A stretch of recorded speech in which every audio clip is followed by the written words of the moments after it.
Yeah, if you're fitter, you can focus more, you can concentrate more. Don't get tired. Exactly, yeah. I think that there's so much. So when we was at Monster, we had a load of, I don't say big mentoring campaign, I guess.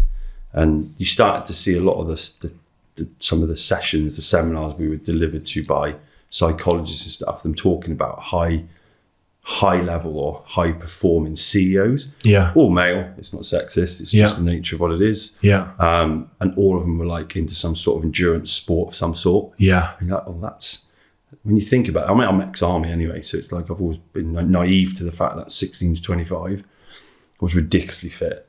Like 10K times. And you just took it for granted. 31 minutes. And you feel amazing, yeah. And so when I went into my corporate career, I was just like around people that are like flagging at 10:30 in the morning, having coffees and at 3. Living off coffee, sugar, stimulants and all that. Completely. And then by the end of the day, having a little breaks, you're like, well, I'm still ready to keep digesting. And you realise around the room, you're like, well, these people are tired. Yeah, which is why you can achieve so much more. So much easier.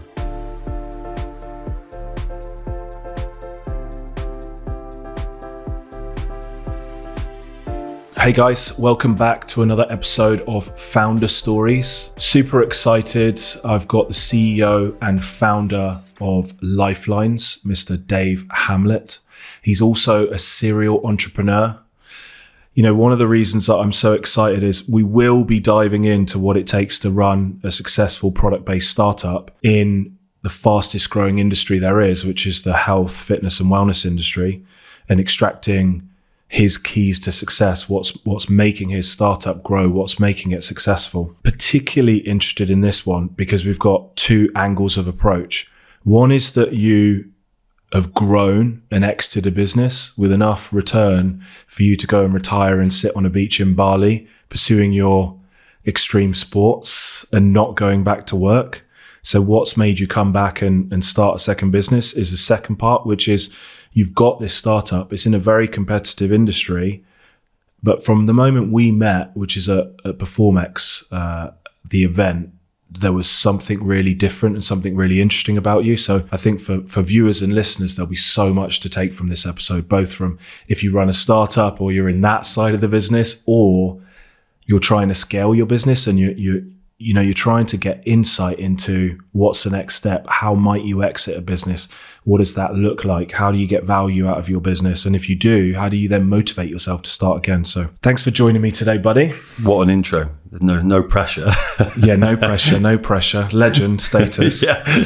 Let's get into it. Let's not start easy. Let's go to the start. Okay, I've read over this morning your bio. It's super interesting. I didn't know where to start, but I thought if we go right back to the beginning, let's start with where did you grow up and how and why did that impact your choice to go into the armed forces versus the traditional route maybe of higher education and then a desk job? That is so easy. I'm not that intelligent. No, good question. So Shrewsbury, for those watching that have no idea, Birmingham, left a little bit, not quite as far as Wales. I'm not Welsh, about 6-7 miles in difference in that. Little village called Hamwood. Mum brought me up in a little council estate, terraced house. I think I was 8 stone when I joined the army, so it's at the end, like 16. By that point, I think I just talked about joining the army because I watched films like Rambo and stuff as a kid. I won't lie, the day I got on the station wanting to go, I didn't want to go.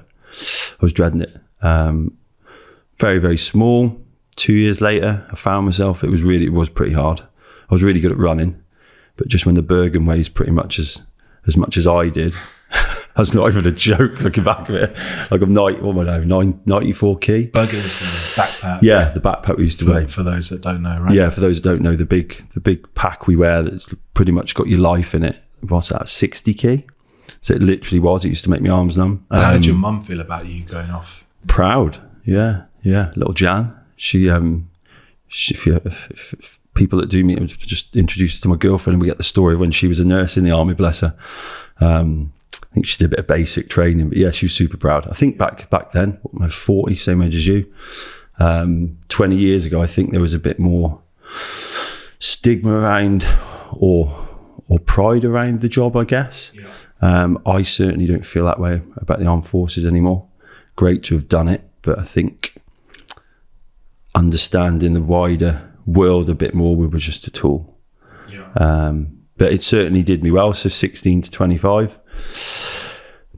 I say I was born in Shrewsbury, made in the army. A bit cheesy, but it was definitely right. It taught me a lot, especially the things about, I guess, not giving up. I enjoy being uncomfortable. I found comfort in discomfort, if that makes sense. Yeah.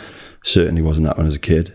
Found a massive passion for health and fitness, which is probably where I am now. Or I fell into sports and sports drinks, energy drinks, and then I fell into creating my own. So yeah, but didn't do very well at school. Probably had quite a bit of attitude for like a skinny 8-stone ginger kid. I had ginger curtains, by the way. This is at the time David Beckham had curtains as well, but he looked all right, didn't he? I certainly didn't, looking back. I would say you can send me a picture and I'll flash it up on screen, but I don't think that's going to happen. Yeah. Mate, I'll honour that. I'll send you a picture. You know, when you're in the army, you're now this serial entrepreneur, but when you're in the army, were you just focused on being the best that you could be in there? Or did you have entrepreneurial dreams and ideas or anything that you know, a notepad where you're writing things down? I could do this when I come out. You know, how did that transition happen? Yeah, I think I did. So I was in the Royal Engineers, so I was a plant operator mechanic, so I was a tradesperson. So we had to be, you know, they call that the clever bit of the army, which the irony is ridiculous because we're not. So enjoyed being a mechanic for a bit. I was a digger driver for a crude description. I think by the time we got through basic, which is on and off a couple of years, I was a boy soldier, so joined at 16, 9 months. We were in basic for 14 of them. Didn't have much time to think. I guess it was just after that first year, 2 years, found somewhere that I felt at home, I guess. Yeah. Rather than feeling a bit like I wasn't sure of my purpose. And then found adventure training. So I was the first 18-year-old, or one of the first 18-year-olds to end up in Northern Ireland. So I was quite lucky that this was before the Middle East. Yeah. Not sure that's a good thing because that makes me feel pretty old. And you don't look old, so thank you, mate. You're all right. I'll take that. Health and fitness. Yeah. Stay hydrated, anyone watching this. So I guess when I was over there, I just got a lot of opportunity thrown at us. I mean, there was a time fire strikes, so I got taught to be a fireman up in Londonderry, trying to put out a grade 2 listed building for 4 or 5 weeks, and then we're in the middle of Belfast getting petrol bombed. And at 18, I just thought it was a bit of a party. It wasn't, looking back, I didn't really understand the magnitude probably of what it was, because surrounded by a lot of older, real hardcore blokes, for want of a better description. Yeah. So I think I was always focused on the next thing. So being good at my trade, found adventure training, took my first climbing expedition with my boss. It was in the Dolomites. Normally, for any people in the military, they'll know this, adventure training's a bit of a jolly. Compared to the real stuff. Yeah, it's just like no one shooting at you. Yeah, a week or two, just maybe do a bit of climbing, a bit of kayaking, and then probably get on the piss. But this wasn't. This was full on. We drove to the Dolomites. We climbed where Cliffhanger was filmed. I love that movie. I forgot about that. Amazing movie, mate. Really good. I love that. I'm going to watch that again, actually. I have to be honest about this, and I've told this to most people close to me. I think it makes a good story when you reflect, because I'm comfortable in my skin. We had an intro meeting where you basically told the crew that, or the group of people that were going climbing, who you were. Hi, I'm Lance Corporal Hamlet. I race motocross. I like snowboarding. I like anything dangerous, I think was like the thing I said. Like looking back, you're like, what was I doing? And then we proceeded to get in a minibus, 25-hour journey. Got there. Third or fourth day, we're staying in tents. Walked into the cliff sort of early doors, 5, 6 in the morning. Got to the top at 5 in the evening, and I was exhausted, like a whole new level of adrenal exhaustion. Yeah. Had dinner on the side. I was just amazing. I remember the Zonda had just come out, this vivid things like this. We're watching, and you're looking over what would normally be a ski resort in the winter, and the cars are flying up and down. And then you get to the top and you realise there's no phone signal. There's 11 registered climbs. My boss had been climbing. We had a South African kid between us the whole day. Yeah. And you're like, why do we get down? And he's like, what do you mean? I was like, what's the book? like lit, and you're literally going off a book. Bearing in mind, it's been the winter, so anything could have happened up there. Frost ruins cliffs, things crumble, and we ended up coming to just a small gap. It was a stride, so it was no more than a meter. It's a couple of 1,000 feet drop. I sat there for 30 minutes pretty much in tears because I was so tired and thought, if I slip, I'm dead. And he's looking at me going, I'm Dave Hamlet and I like anything dangerous. So it's those instances that, and then I learned to kayak. I was a kayak instructor, went back from a trade 1 course or class 1 course. And it wasn't until probably the end, so it's 5 years of doing this, that I kind of got to the top of where I could at that point. And I didn't really like treading water. And then I've always tried to honestly look at myself and reflect, and just thought, do I really want to be here? And that's probably when I started to look at the military and think, I don't really want to be quite as institutionalized as the people that clearly made me. Yeah. But I didn't really want to end up. Yeah, you got a lot out of it, but now you were starting to realize there was more out there for you. Yeah, well, I thought there was. I hoped there was. Yeah. So yeah, just took the decision to leave. I had a 2-year window anyway, and I've always been, weirdly enough, quite strategic in, well, what's the fallback? I don't say plan B, because all the entrepreneurs out there shouldn't be a plan B. It's all about plan A, but you always think, well, what if? So left, and then I ended up straight back on a digger at Worcester Rugby Club for Hawk Plant. I had grading 40 mil with a bloke that had been driving the machine for 40 years, having a bit of a laugh. Yeah. I was driving from Shrewsbury to Worcester every day in the morning, getting on site for like 7. And I think it was about 6 months. All right, but probably better money. But then just thought, what am I doing? You're just contracting. Yeah, I'm back on a machine, like working just as hard. There was no real logic. I think it was February and it was snowing or something. I was just like, this is ridiculous. It reminded me of being cold and hungry. So and you can't see the progression, I guess, from there. Where are you going to go? None. And some people are happy with that. Like there's job security, and I guess your day rate will just creep up over time. Yeah. But there's something more. There's a ceiling, right? Yeah. At least I could go climbing. So I could drive the machine and be sent anywhere we needed to be. And then in between it, get 6-8 weeks a year of doing some fun stuff. So I ended up going to a job interview at a recruitment consultant. No, I thought it was a job interview. It wasn't. It was a recruitment consultant. And I literally had no idea how civvy street worked at all. Guide you when you came out of the army on those kind of things? No, not really. I think the process is probably something, and it's a long time ago actually, so saying that's probably a bit ridiculous. But if it's anything like it was, I don't think it was fit for purpose. Yeah. I ended up doing a telecommunications riggers course for like 8 weeks up in the peak somewhere, wasting an awful lot of money, that realised it was a closed industry, and unless your dad, granddad or uncle was in the game, you're not putting the orange maths up for loads of money. Yeah. But then again, all these things I think teach you stuff that's good to reflect on. So I ended up at the end of this conversation, should we say, saying, and I think I Googled, like, what do you do? Yeah. Anything you don't really understand, have I got the job? And this woman was like, do you realise what this is? I was like, clearly not. She's like, we're a recruitment consultant. So I was like, oh, right, okay. And then four weeks later, I found I got a job at the British Safety Council selling health and safety on a phone at a Digbirth in Birmingham. And Eddie Rowley, who I know will watch this, he's just started his own firm now. That is the bloke who pretty much for 3 years used to walk from Digbirth in Birmingham up to the train station with me. And I used to have an A4 bit of paper just with things that I was hearing. HR, what's that? P45, what's that for? We still joke about it now. So you're there doing this mundane job for you, I guess, but your mindset is, let me try and learn as much as possible. I was like a sponge. Yeah. I could go for a brew whenever I wanted. I could go to the toilet whenever I wanted. Yeah. So the irony and in fact, I watched Stephen Bartlett talked about it on one of his clips I saw yesterday. He's like, one of the best things he did was work in a call centre. I'd 100% agree. I less about being persistent, because I wasn't coursing being persistent. The military taught me to not give up. Yeah. But it was the constantly trying to reevaluate your approach. Oh God, what next? How do I keep developing? And if you can sell on a phone, you can sell anywhere. Yeah. And it taught me that. So there was 4 of us. All the boys are pretty doing well. One of them's at Costa as a commercial manager. It's quite funny. We were all at Digbirth. The other bloke's got his own firm. So you were in a team together? Yeah. On the phone. Yeah. We used to argue like girls. But yeah, it was, I mean, we look back and it's probably why we're all pretty good or have a very solid foundation in sales. It's because we were there I think it was 80 calls a day. Wow. But at the time I was building a PT business. So I'd write my statuses in the morning on the way on the train. I'd nip to the toilet, pretend to go to the toilet and just sit on the toilet and post everything. Yeah. And then come back and then go in the afternoon, post another one and try and get my boot camp full for the evenings.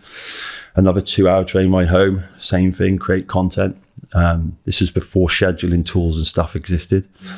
But again, I just saw benefit outside of what I was doing. So it was just creating a gap for me to try and create another revenue stream. Well, there's two things there. One is you're willing to work extremely hard.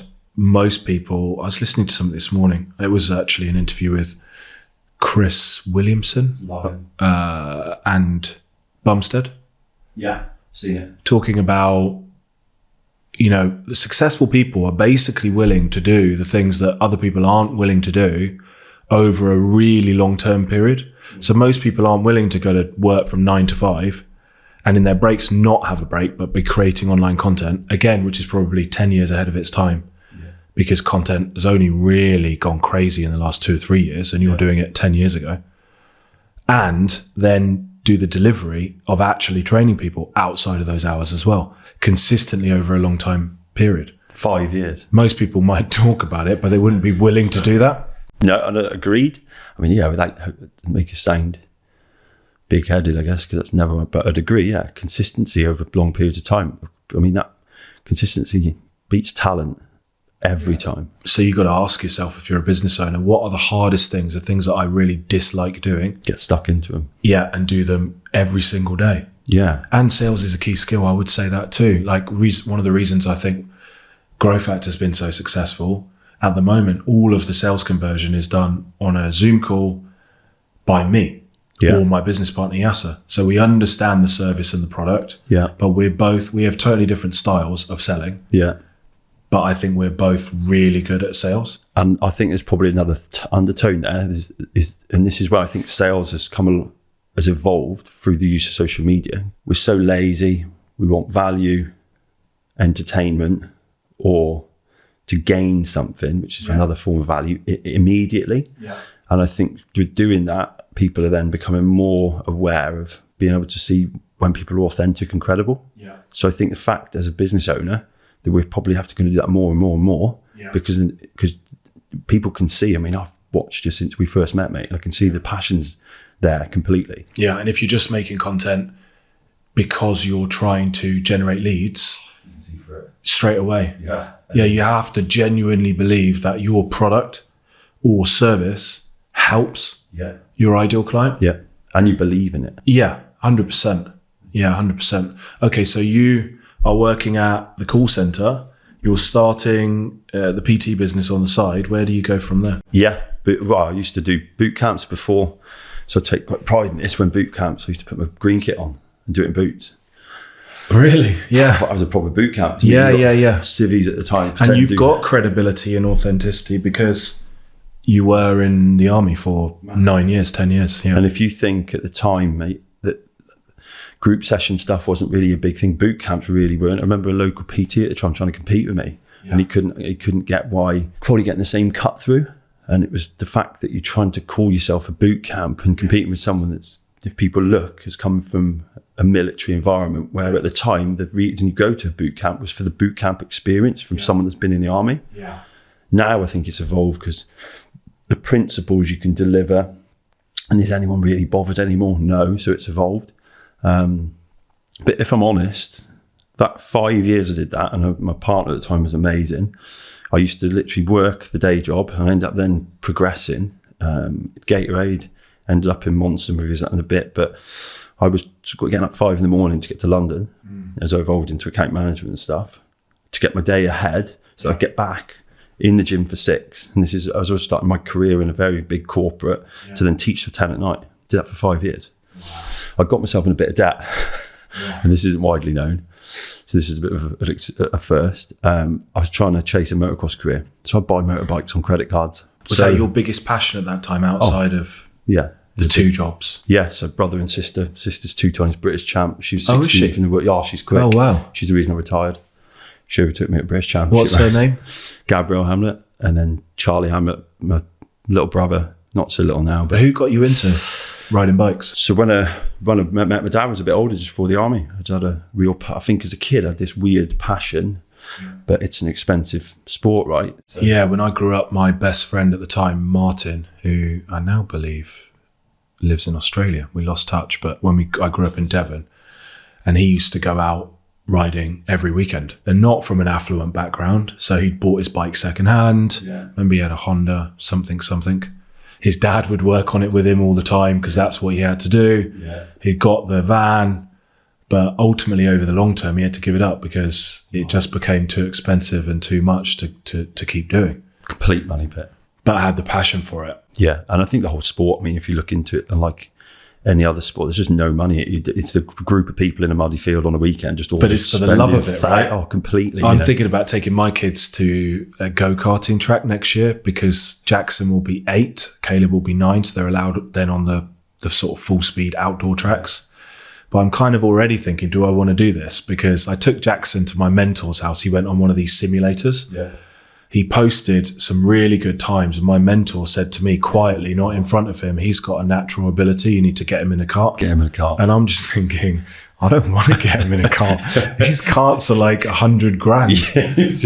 And he's a very successful businessman. So he's got 2 or 3 carts that he just keeps at his house. And then when his kids wanted to go, he would. There you go. So, anyway. Growth plans support the karting career. Yeah, some sort of business model. I'll get him on YouTube, building up a YouTube channel. Mate, that would be, well, if he's good as well, it'd be easy. But I think any motorsport paddock is the same.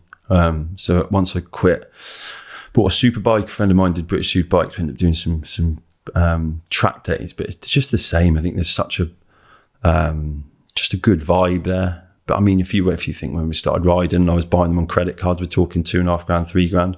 Yeah. Bike now is nearly 10. It's ridiculous. Yeah. But yeah, that's why I had but I think it was ridiculous to make 26 grand's worth of. And what stopped you in your motocross career? Just that I was never going to be.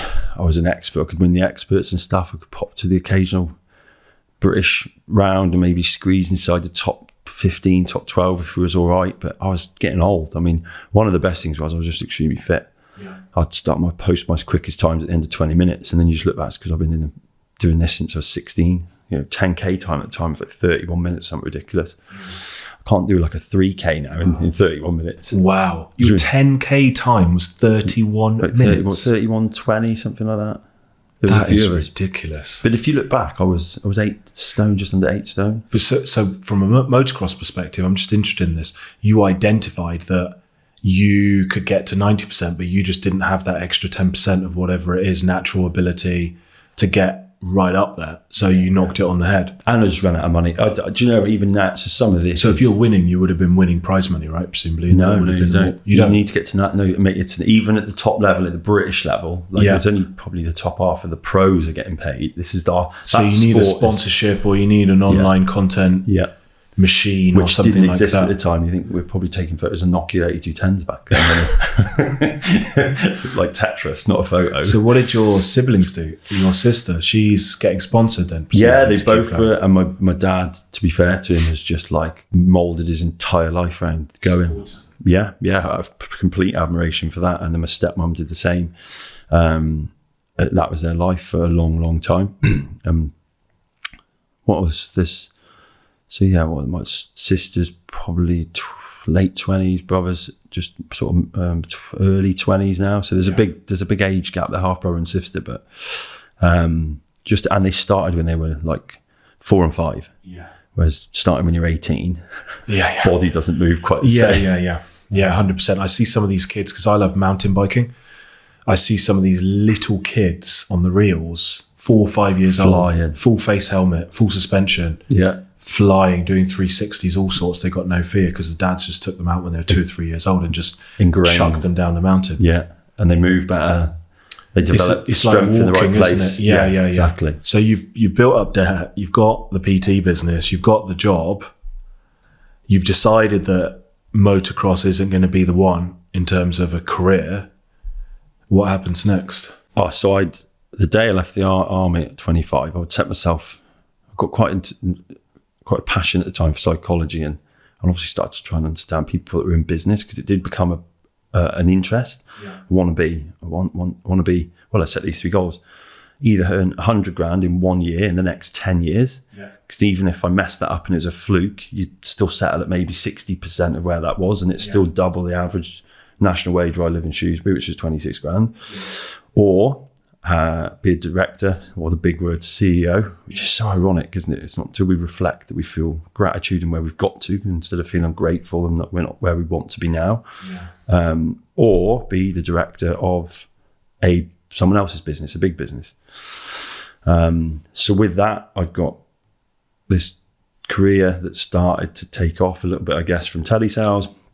Got a job at Gatorade, working for Britvic, and then kind of run into the time when I got headhunted for Monster, which was one interview, casual as hell, with my boss at the time, or good friend now. So this is all because, though, to me, instead of going into a job and saying, well, let me just tick the minimum boxes, you've said, how can I be the absolute best at this sales job? And then people do end up recognizing performance, and you do end up progressing. So you've gone from what is, or could have been, a dead end kind of telesales job to progress to be presumably quite senior in a sales role at Monster. Have you ever seen the reel? I know, sorry, before I forget about this, there was a reel this week that I looked at, or a TikTok, of someone making popcorn, and they'd put, whatever you do, just be the best, or aim to be the best in the world at it. And he'd perfected this skill of taking popcorn out of one, flipping it over his head, catching the box, perfectly aligning the popcorn, serving it, making it basically like an art form. Whereas someone else, you go to the cinema, would have a negative look on their face because they're like, I'm in a dead end job. But all you need, make the most of it. Make the most of it. Popcorn guy, at some point, a person will come in who's got their own business and say, do you know what? Your attitude is amazing. I want you to come and work with me. In a word, here's the other really sad, I think this is it's a positive thing I see for myself. And I had this chat with another entrepreneur only last week.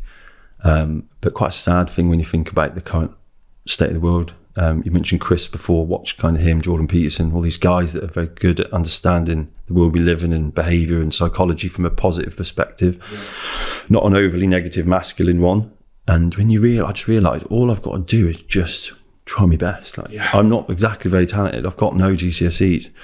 I'm a little bit dyslexic. My old partner used to write notes when I was trying to write emails, bless, she used to put it on the screen of my computer about no and there and there. She's like, whatever you're doing, this is back in the day when she was right. Now, I'll just write, I haven't got to write the email, I'll just half write the word and the computer tells me. I'm like, yeah, that's it. And I believe all I've ever done is just tried to do everything with passion, energy, and enjoy it, I guess. And by doing that, you stand out against people that probably that you feel the same as, you just choosing to attack the day a bit differently. 100%. Shout out to my nephew, Aaron, I believe it was, the twins, Aaron and Ammon. I believe it was Aaron who said it. I was moaning one day about the stupidity of some people. I don't know what it was, someone with a bad attitude serving me in a restaurant or whatever. And he just turned around and said, he was only about 16, 17 at the time, wise kid, turned around and said, listen, you want people to be like that because it just makes it easier for you and me to be successful. So true. So true. So you can flip anything, can't you? Yeah. The way you look at it, I mean, you can spin it positive or negative. Of course you can. And, I get into debates regularly with people because I enjoy a topic now of talk about business, bettering yourself, enjoying listening to other people's experiences. It's the easiest way to learn. I was probably, in fact, I've got a friend at the moment who's an insurance broker. Shout out to Ben Lawrence. When he first met me, he thought I was weird as hell. I couldn't understand why. I'd be like, what do you do? How much do you earn? I'd be like, be on a lad stag doing stuff. And I'd be like, how far do you cycle? Do you cycle? I've heard you do this. How big's your It's just being weird. And it was all from a place where I was like, I just didn't know anything. So I was just, and then I had no... Again, like a sponge going back to the... Yeah, but like a rhino charging round, being a sponge, because I had no... because straight out of the military from 16 to 25, I don't know what, but I haven't been polished. Everything's quite abrupt. Like no one in the army cares how you ask them. I listen to the way a bit like the rugby pitch. You've learned to be direct, which again, actually from the army's probably translated into an ability from a sales perspective, but also not caring, going up to people who other people would be too scared to talk to and asking them what are their keys to success. Trying to learn from them. Or then if you spin that on his head, the confidence to want to do it, or the interest, because it's a general interest for me. I love talking to people and understand it. Yeah. But over time, you just think, I'm still doing the same thing as I was, where it just went, what do you do? Yeah. How big's your house? How much do you earn? Everyone's going, you can't ask that. And now it's like, I've just finessed it.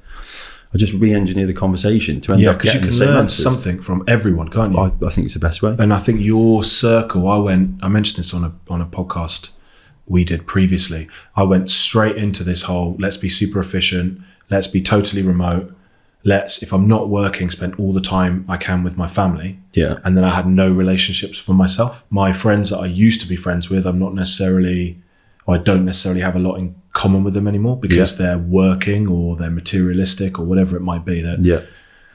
Now, through doing the podcast, like we said, we'll connect on this podcast, but then let's open up a WhatsApp thread and let's just stay in touch. You start to then put effort into those relationships, move around and communicate with people who are on a level with you, and you learn from each other. Do you know what's nice as well? And I'm always someone that didn't do very well. I got a D in English and a C in French. I can't speak French, right? The school system's knackered. But when you use the word effort, I would say, like, I've certainly done the same. I've got a couple of best friends that I feel very distant, and then you reflect, you say, actually, it's not that bad. Yeah. In a world where we're influenced so easily by our devices, of course it's going to happen that we all change at a ridiculously fast pace. So I feel that the people, and they talk about that cliche term, you're a sum of your environment, that word effort becomes into enjoy, I think, personally, finding like-minded people that I enjoy, being able to just literally shout out to Steve Orton, constantly chatting to business. We sat at the table at Perform and we first started chatting. He even said, you were going to get on. He's introduced me again to some of his circle lately, where we just have it. And I've never met a couple of these guys. One sent me a picture of his supplements, and if he sees this, you know who he is. We're then having some banter about that. I'm like, well, it's quite funny. If I did that to probably some of my oldest friends that are determined, they'd just be bored by it. They're interested different. They've probably got families. They're not into health and fitness. So it's good to maintain those relationships, I think, and still be there for those people, because they were there for you. But like you said, recognize that you're going to have if you're a person that loves to learn, is into self-development, is an entrepreneur, you're going to enjoy spending most of your time with people that are like that. Completely. And if I could think of, there's a statement I read, or I watched Chris on one of his latest reels, that talks about an atonement for success is fundamentally feeling quite alone. Essentially, like the higher up or the more successful, and that's such a broad term to use. But you have to change your circle, don't you? You have to change your circle as you progress. Because where do you get, like, I love an interesting conversation that's meaningful. I've got to play football in the week, and the lads group's pretty cool. I don't find it as interesting with some of the stuff that gets posted in the lads football group as you'd imagine as I did. But it's ironic when I reflect and go, when did that happen? I'm not really sure. Happily sit there and listen to someone's success. Things inspire me still, like other people doing well, and I think, how different would the world be if everyone just adjusted that? Because all I see, if someone fundamentally, or if I can see a glimpse of what you would term as jealousy, it just makes you feel a little bit sorry for the person, because I remember being the jealous person. And that's what I was going to say. There's two schools of people. So my wife's got friends that she's had from school, and they're unbelievable, even with me. And I'm not really their friend, just by default that I married Cohen. Although I consider them my friends, if they're listening to this.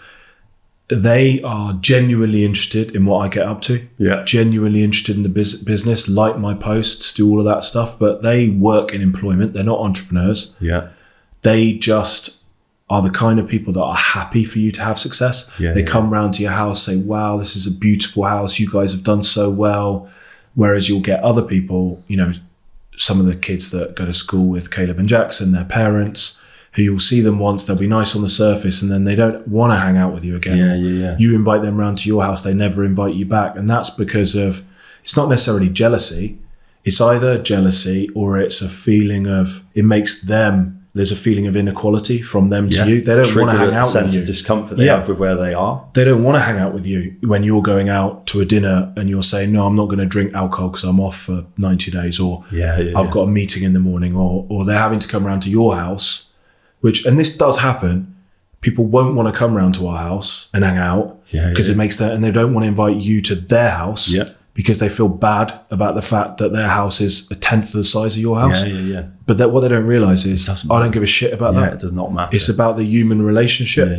But you can't stop people from being like that. I guess it's just you get them in two schools. I think you can't, but I probably become, and this is where I've definitely felt like people close to me going, why are you so bothered? Because if we all just didn't try and have open conversations, and I always think I can definitely relate and I can talk to someone because I was up until 25 an absolute idiot. Like there's people that would know me younger, I wouldn't talk to posh people. I just thought they were posh. Yeah. Would you not dig a driver? Like, his dad's done really well. He's an idiot then. Much more colourful language, we can call him. She's on a podcast. And then an old friend went to jail. And literally I've got a letter that he wrote and it literally just stopped me in my tracks. It's like, what am I doing? So I've literally been that person that I saw everything because I felt jealous of it. Yeah. And all I started to do was just talk to people instead of judging those that spoke differently to me. Yeah. Like one of my best men at my wedding is the most obnoxious idiot. And you know who you are, Mike. And I love him. He's but a lot of people misinterpret him. But he just stays in his lane. He's literally one of the kindest blokes I've ever met. If I was stuck anywhere in the world, he'd probably come and get me. You got to get to know people properly. And whether I think it just takes time though. I'm 40 now, so don't look at me. I don't look down on people, Botox. I don't look down on people.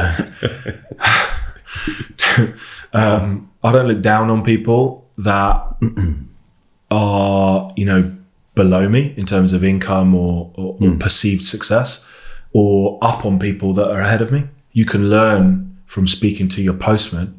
Actually, I spoke to the postman. He gave me some great advice on my knee rehab and some bits we talked about with dogs because he loves dogs. Anyway, I just think the attitude that hopefully our listeners and viewers have is one of openness and kindness to other people, and that you can learn something from everyone, right? Yeah, completely. And there's I can't think of the word. We did some stuff when I was at Monster as a mentoring program, and it talked about so it moved on from Colours, Insights, Myers-Briggs, and it talked about profiling human behavior and characterizing it. And there's kind of the four colors: red, green, blue, yellow. So on a really crude example, like red's objectively orientated or aggressive and bossy. Yeah. Blue, I'm being very stereotypical with this to get the point over, probably female, caring, nurse. Yeah. It's just like kind, soft. Then you use that and you move it another way. Green, be your finance, potentially. And then yellow's empathetic. Okay. So you put them out on 4 points.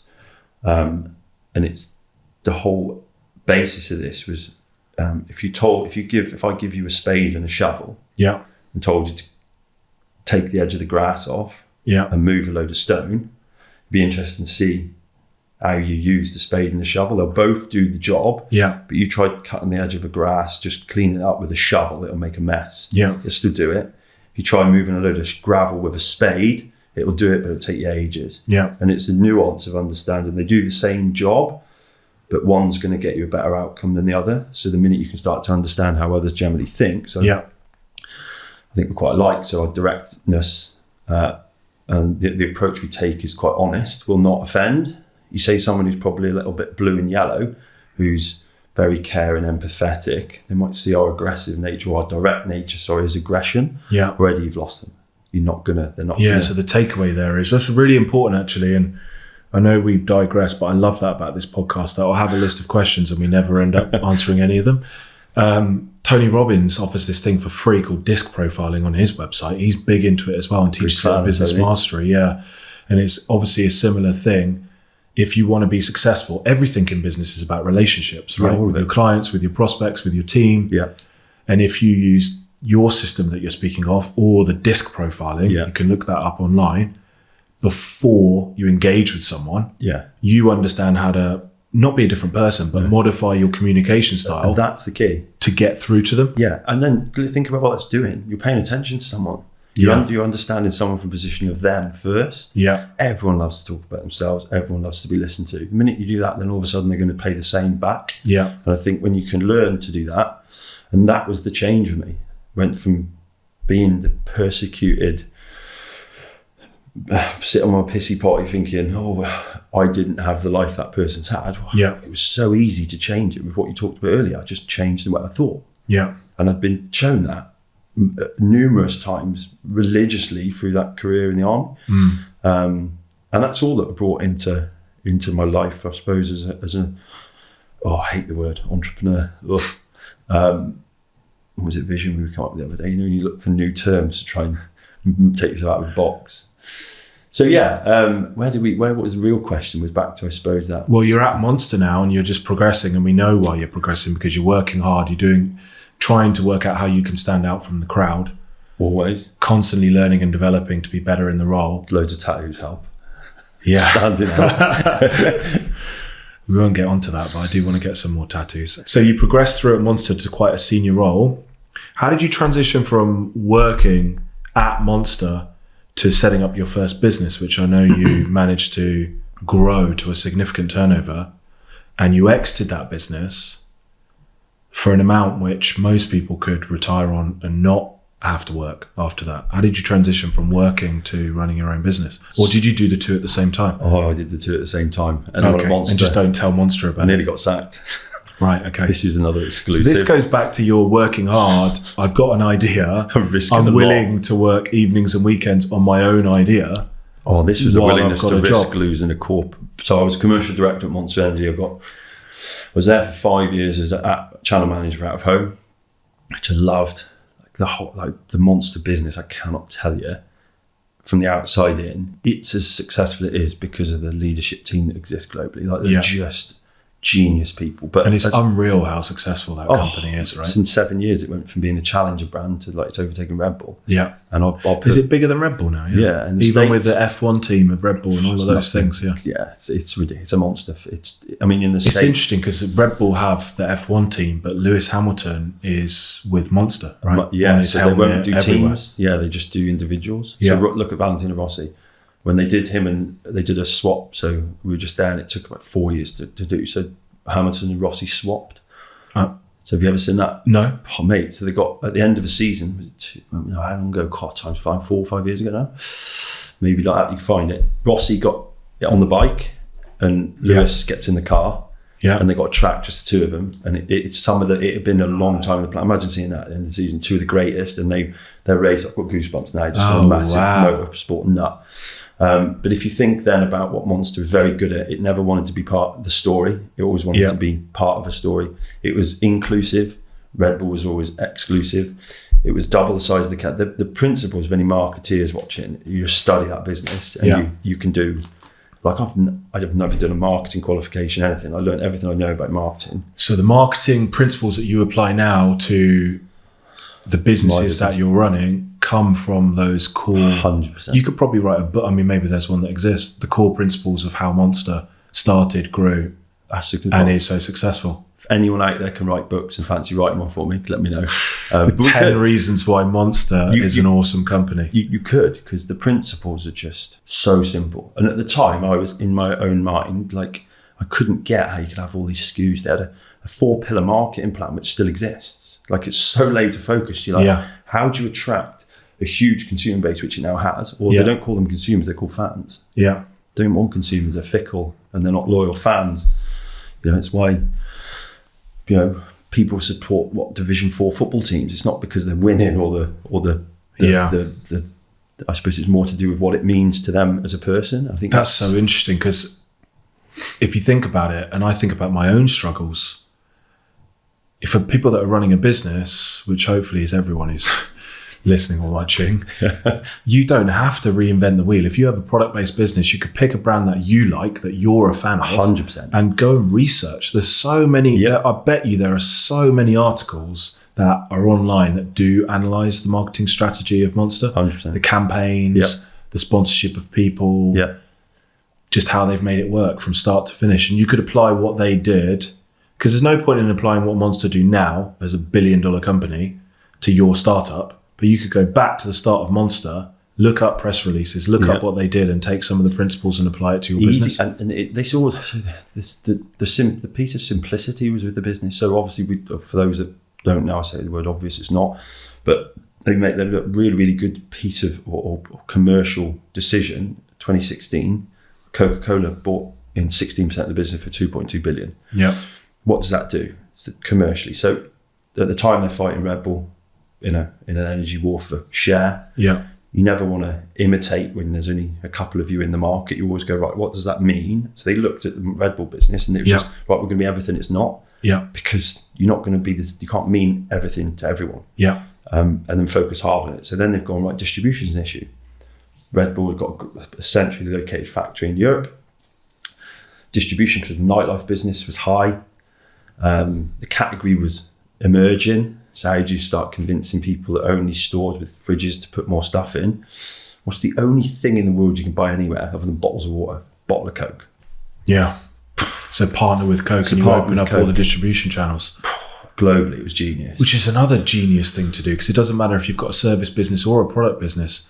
If we were going back to year 1 or 2 and we were a GrowFactor, for example, we could partner up with, say, a financial advisor that specializes in our ideal client, which at the time was marketing agencies, and leverage all of their relationships instantly, mutually. And they did there's something coming in my business at the moment. I've just done it. So we're specialists in hydration. So for those who don't know, check Lifelinez out.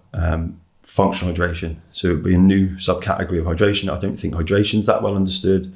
I don't think... No, there aren't very many. I mean, let's skip forward actually. So Lifelinez is a hydration product at the moment. Yep.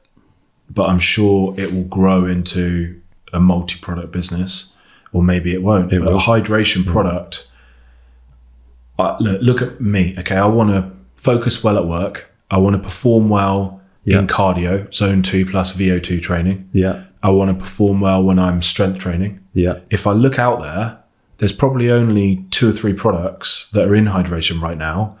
And probably one of the best ones, you have to import that shit from America. Yeah. I know who and it comes in little sachets and it's super expensive. Yeah. It just doesn't seem like, to me, a tapped in market. You've got all these really poor quality products, in my opinion, that have gone really big, like the ones that sponsor mountain biking and those kind of jobs that you'll know of, the little caps that you drop into the water and they fizz. And but actually, if you look at what's in there, there's hardly anything in it. Yeah, exactly. It is a really important category, I think. And a big part of what they're doing there is the effervescent tablet is limited by what it can include. One thing I've made sure in the business we're building is we will not compromise quality or margin. So one of the pillars of the business is we'll be a leader in functional hydration, which is a term that you're going to start to hear more and more, hopefully led by myself, because no one else has done functional hydration. Yeah. We'll come on to why. We aim to inspire and educate, and there's a reason that's there. Do you take your fitness very seriously? It's a passion point for you, as is for me. Yeah. We've talked about the niche brands that we know and love now coming to the fore instead of going to probably some of the large wholesalers. Yeah. As you progress into your health and I'll call us our fitness journey, but my business is a premium range of products aimed at health and well-being. So it's for men and women who just want to live a healthier life. Yeah, it's health span and lifespan, right? That's all it is for me, because that's probably what's become important, like it is for you. We talked about this before. When you hit 40, it's like, okay, I want to look good. Yep. I actually spoke about this recently because I decided not to do a bodybuilding competition because I dieted down to about 9 or 10% body fat. And I get really angry when I'm hungry. And I don't want to be that person around my kids or my wife. Because my priorities are keep my business growing, be there for my work team and be the best father and husband I can be. And so a priority of stepping on a stage, although it would be amazing, you sacrifice a lot. That has to come below that. So I decided through the testing phase, I'm not going to do that. So what are my goals now? And I sent a voice note to my good friend, Ben Holden, who then messaged me back and said, from what I know of you, your goals should be around aesthetic, performance, and health. Yeah. You decide at any given stage in your life what the balance is. And they just But for aesthetic, performance, and health, all of those would benefit from proper nutrition, proper hydration. Yes, everything. Yes. And 101, let's think about, I mean, I don't even really take protein anymore. From PT, and I used to think if you've got 3 topics of conversation with the individual, you're trying to train. Sleep, it's pointless because everyone moans about how busy they are when you're there with like loads of commitments. Yeah, you don't have a wearable on, do you, actually? You don't, or does that track your sleep? Yeah, this does, yeah. And the stages, yeah. HRV. Oh, does it? A lot, yeah. So there's like, I'm addicted to it at the moment. Okay. In a really positive manner as well, that's a shifting. So that's like an equivalent to a Whoop, but it's also got all of your running and all of your other things. Yeah, it's not quite, the Whoop technology is like just, it's come on, this is a Phoenix 6, I think. So this is a couple of versions behind. Yeah. But yeah, run on it, I track everything. Just more of to understand probably some days is the way I'm feeling due to what's happened. Yeah. But that could be sleep orientated or food. They're both pointless topics in an hour with someone that's not really that interested in doing it. But hydration always was. Yeah. And one of the fascinating things I always used to get, if I drink that much, I'm going to be going to the toilet more. Yeah. But you won't have a headache. Like you'll probably sleep better. You're going to digest food better. Your skin will be really good. Your hair will grow better. The benefits, I think, we're becoming more and more obvious, but out of those 3, it becomes a real important foundation to what we do. Yeah. So I think the COVID time has refocused everyone's attention on we need to look at our health and well-being a bit more. Yeah. How does the product help you hydrate more than just drinking water? So, and again, great conversation. So I've just done a football. Just because I'm genuinely interested. I mean, I take it because my coach tells me to take it, but I don't really understand what's the optimum ratio of the electrolytes. How does that help you? How often should you drink it? This kind of thing, you know. And you put that. So this, I've just pitched it. We just delivered a session at the Football Coaches Conference. So it's to 400 FA coaches at the Tube Town Club. With Mike Phelan there, Gary Monk. So those that play football there. Yeah. So we've been asked to go and part. What football team do you support, by the way? I don't really, mate. Okay. You can be an Aston Villa fan. I'm a Villa fan. Yeah. I'm in the right location. Mate, I play once a week, but I don't really follow it. But I think what shocked me is the lack of awareness. And you just led with probably the best question, which is why this brand's about some education as well. So what is hydration? Well, it's multifaceted. It's about water, you need it, but too much. There's a hypoglycemia. That's probably not how it's said, but we get the idea. Yeah, you can kill yourself. Yeah. It's the mix of hydration, of water. Okay, so it's really important actually, like with creatine, that people read the label. Yeah, right? massive. Yeah, because you can kill yourself with creatine as well. Yeah. Which someone did, I think. Yeah, by taking like 100 grams of creatine in one go instead of 5. Because it's become a hot topic of. I mean, it's useful, but you can. I mean, the fact you can kill yourself by drinking too much water, and I think it's probably going to become more of a concern as the topic becomes more prevalent. But it's the mixture of that and electrolytes. So keeping it simple, I think it's 5, 6, but we're talking about 4: sodium, potassium, magnesium. There's one more. And you've put other things in there as well. So we've gone over and above. So for me, I was like, right, and this is the truth. So nearly 40, thinking, wake up quite tired, training quite hard, still trying to train twice a day. What do I take? So I was taking electrolytes, I was taking a Barocca. Everyone have more calcium, that was the other one. Thank you. Good shout. It's like when you've got 3 cameras staring at you with the red lights and calcium, the microphones. Magnesium, sodium, potassium. Yeah. So I was taking an electrolyte mix with Barocca, which is essentially a multivitamin, and then some other bits, so adaptogen. So ashwagandha is very prevalent at the moment. Yeah, I was using rhodiola rosa. It's like another member of that adaptogen family, for want of a crude description. I think the nuances between them, from what I've learned and what we do, is rhodiola offers you a bit more focus, clarity of thought, better decision making. So from a product that I designed with myself in mind, of wanting to stay hydrated optimally, what else can we get in there? It's got to be great tasting, rather than taking all these pills and tablets in the morning. If I could put in one drink, 500 ml, what would it look like? So we started as soon as you wake up. As soon as you wake up, because hydration protocols start then. Which is exactly what Andrew Huberman says, but he's made it more accessible for people. Yeah. Wake up, have water, put a bit of Himalayan pink salt in it. Yeah. But obviously he knows that's not as optimal as taking a hydration product. Yeah. But then it probably is an optimal hydration product. But then we have to think with hydration. So you do tick with 500 ml or more of water. Yeah. In fact, the water content it depends on you again. So the variables for that is how hot is it? What have you done the day before? Yeah. Are you a big sweater? You know as well as I do, the more muscle mass you carry and the fitter you get, the more you sweat. It's a really good sign that you're in good shape. Efficient heat energy transfer system. That's what I tell people I've got when they say you're a sweaty I'm mess. stealing that because people ask me and I'm like, that's probably the best description I've ever heard, HU. That's stolen. But that's it. And I think there's all these things that run into it. So, how much dehydrated are you? And people, I taught this the other day. Do you know what's really easy to look at is you can see the urine charts. Yeah. So we're going to start to make them as a brand. I mean, they're really easy. We all get up in the morning straight to the toilets. Have a quick look. Yeah, you don't need to pee on something. You can just look at the colour of your at the toilet, right? pee, right? If it looks like syrup or a pint of lager, you're in a really, really terrible place. Let's get some pints down, yeah? But I suppose over and above the electrolytes, which provide the very, very, really good place, the sodium from salt. The interesting thing when you think about where these was potassium, you can get that from bananas. Yeah. When we were younger, given bananas, oranges, vitamin C. Yeah. These are all in fruits and stuff. When you played football, my football kids, I brought oranges for them. I coached under 9s, 7-a-side. All like, what are you doing? After the fact that I'd given them jelly babies all season, and then I decided to try and be healthy on the advice of one of the mums, and they refused to eat them and said, "Where's the jelly babies?" So back to jelly babies. The irony is, when hydration becomes important, when we've got a young generation of kids that can rely on sweets, which in isolation they're not bad, in huge amounts obviously bad.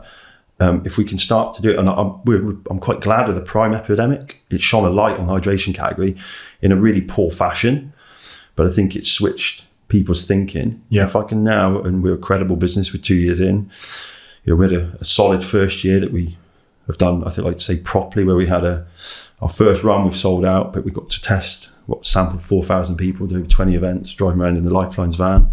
The hydration station, as we call, we know it has efficacious benefit. We know it's got a massive point of difference.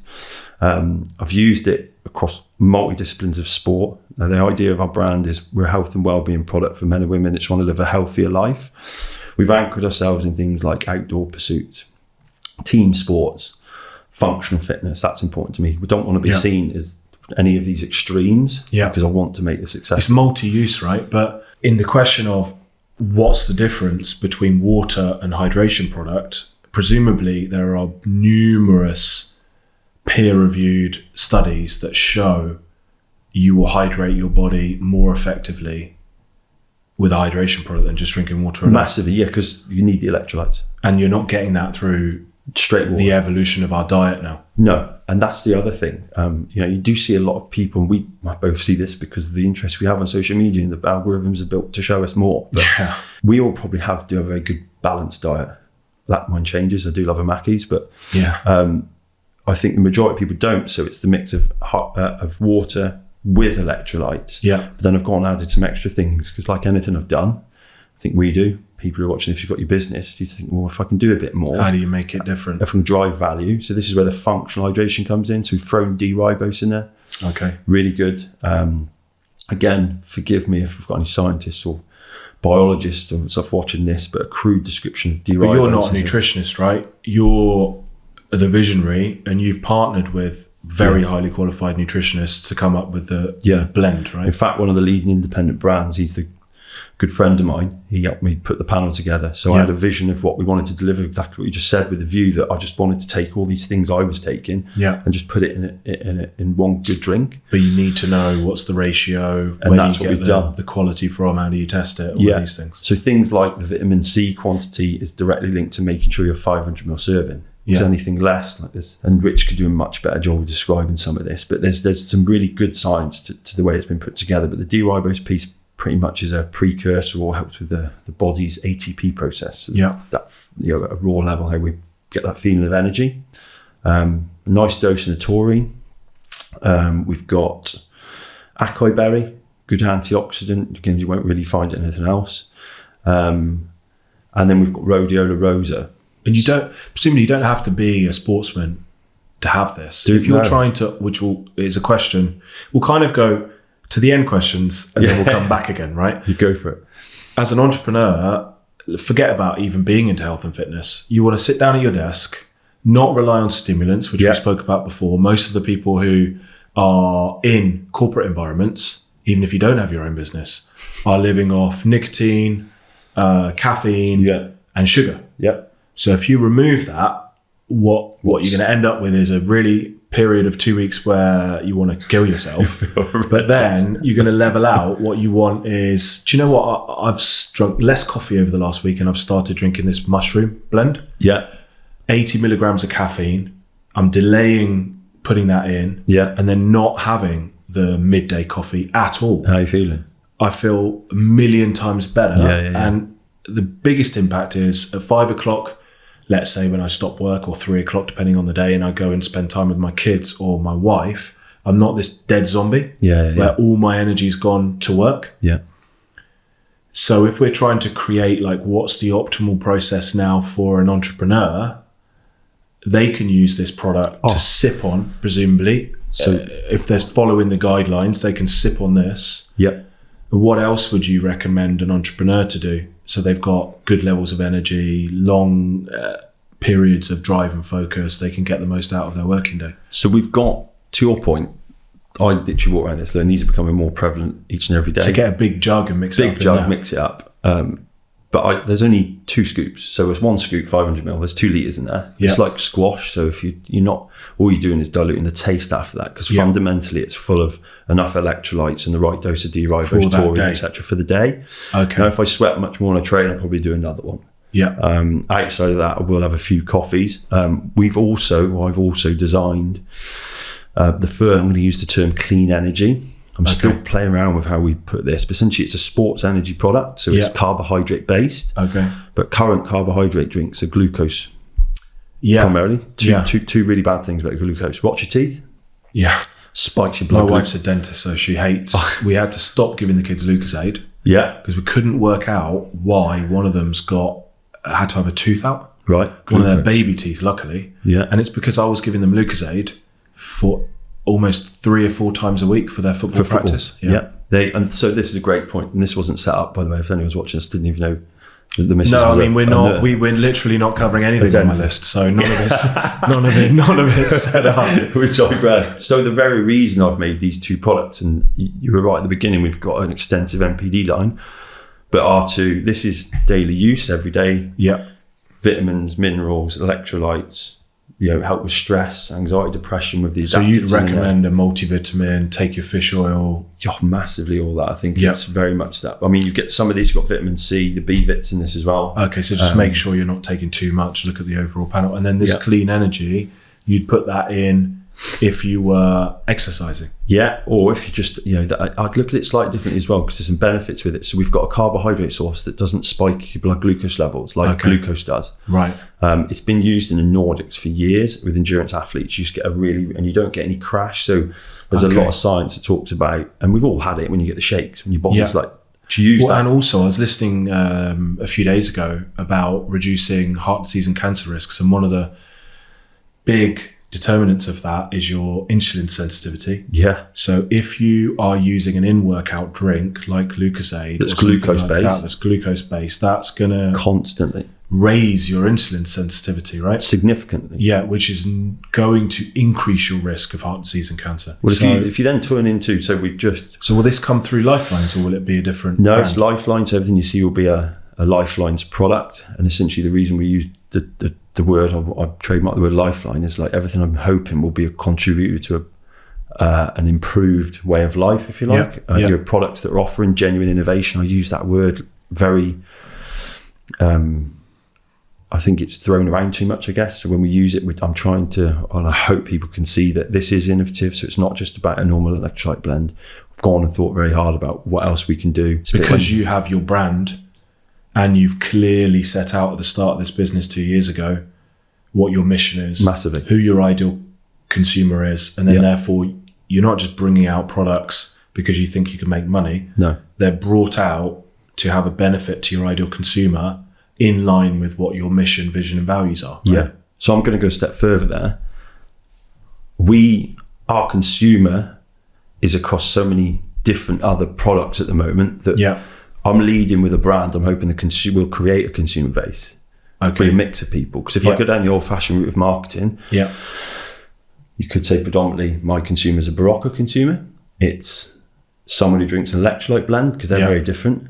It's someone that's already a little bit further on and uses adaptogens. So when I did the football coaches conference the other week, Lee Richards, I think he's a Liverpool player. Yeah. He's the psychologist at Liverpool Football Club right now.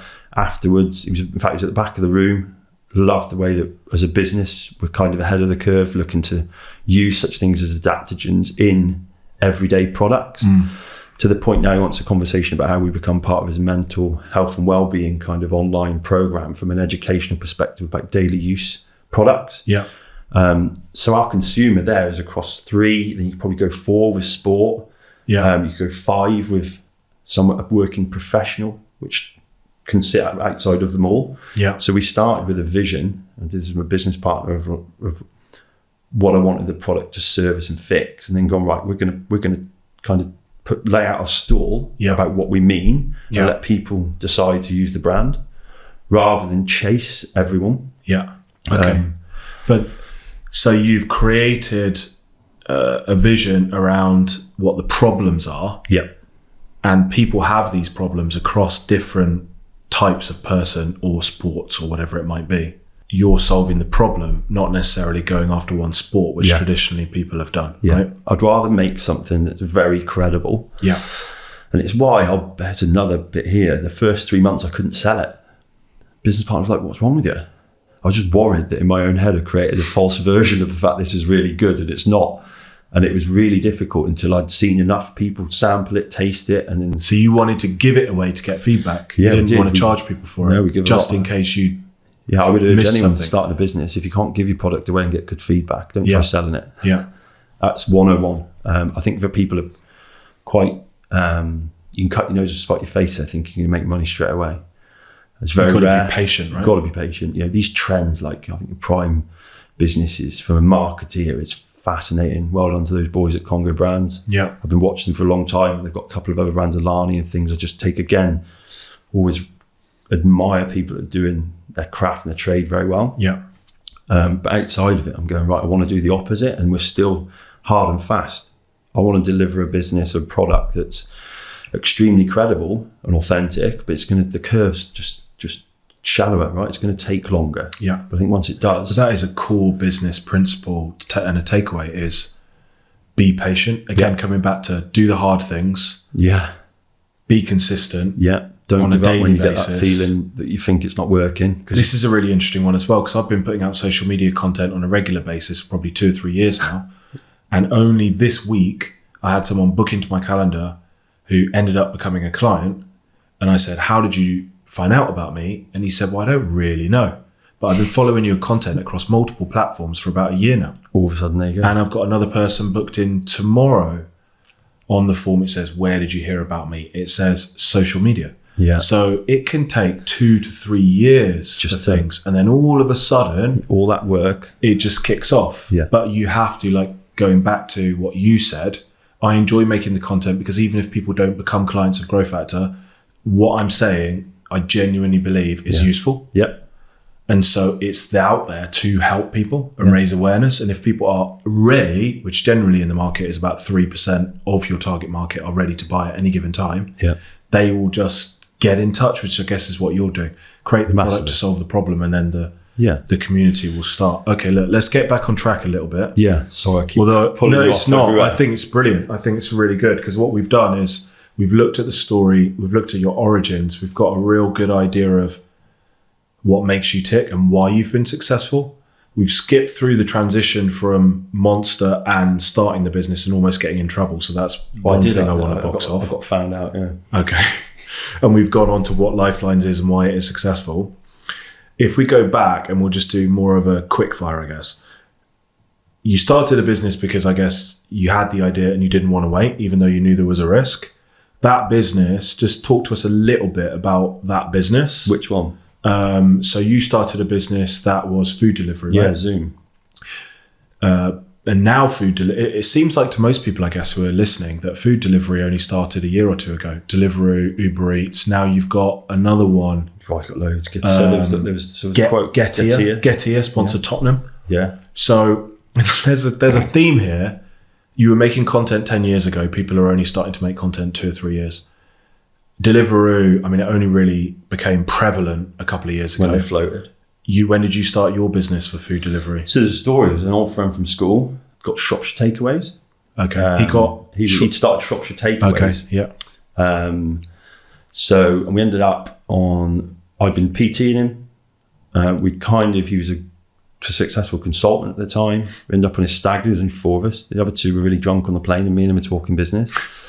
And I watched him from afar, and there was always a degree of etiquette, I guess, and that's where I treat all my friends with business. You don't really ask too much about that unless they're going to tell you. Yeah. And I thought he must be deep in debt with starting a delivery business. And he got 1 car, Shropshire Takeaways, and long story short, by the time he landed in Amsterdam, he wasn't. And I'd watched him sell some donuts. By the time we landed, the phone started going off, and I was like, right, I could scale this. Yeah.